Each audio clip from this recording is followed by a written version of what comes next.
बहुत समय पहले की बात है। एक घने जंगल के किनारे सुंदरपुर नाम का एक छोटा सा गांव था। गांव के लोग बहुत मेहनती और सीधे सादे थे। उसी गांव में रहता था एक आदमी वीरेंद्र। वीरेंद्र ताकतवर था, शिकार में माहिर था और जंगल के रास्ते उसे सबसे ज्यादा पता थे। धीरे धीरे वीरेंद्र को अपने ऊपर घमंड होने लगा। वीरेंद्र अक्सर कहता, अगर मैं न रहूं तो यह गांव जंगल में एक दिन भी नहीं टिक पाए। वह अकेले ही शिकार करने जाता और अकेले ही लकड़ी लाता। गांव के लोग उससे डरने लगे। कोई उससे बात करना नहीं चाहता था और किसी की मदद लेना उसे पसंद नहीं था।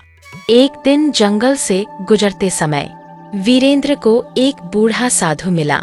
साधु ने कहा, बेटा, जंगल में अकेले चलने वाला अक्सर रास्ता भूल जाता है।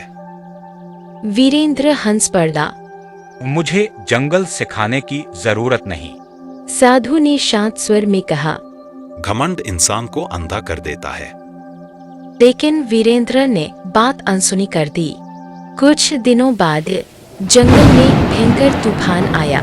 जानवर अपनी जान बचाने इधर-उधर भागने लगे तो कोई पेड़ के पीछे छिप गया। वीरेंद्र शिकार के लिए अकेले जंगल गया और रास्ता भटक गया। उसे समझ ही नहीं आया कि किधर जाया जाए। रात हो गई, चारों ओर अंधेरा था। वीरेंद्र डर गया। पहली बार उसे एहसास हुआ कि ताकत अकेले कुछ नहीं होती।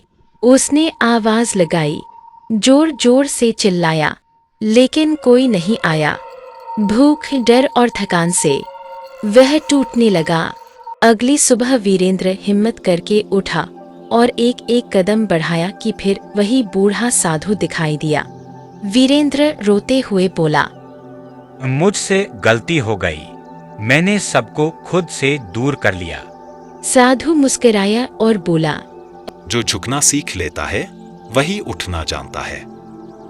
फिर साधु सीधे उनके गांव की ओर गया और वीरेंद्र के बारे में बताया।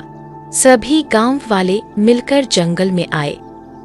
किसी ने पानी दिया तो किसी ने सहारा दिया। वीरेंद्र की जान बच गई। गांव लौटकर वीरेंद्र सबके सामने बोला, आज समझ आया कि इंसान की असली ताकत उसके साथ चलने वालों में होती है। उस दिन के बाद वीरेंद्र सबकी मदद करने लगा। बच्चों से भी हंसी मजाक करने लगा।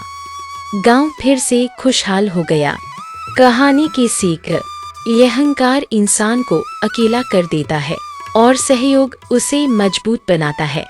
अगर कहानी अच्छी लगी होगी तो वीडियो को लाइक, शेयर व चैनल को सब्सक्राइब जरूर कर लेना ताकि हम ऐसे ही कहानियाँ आप तक पहुँचाते रहें।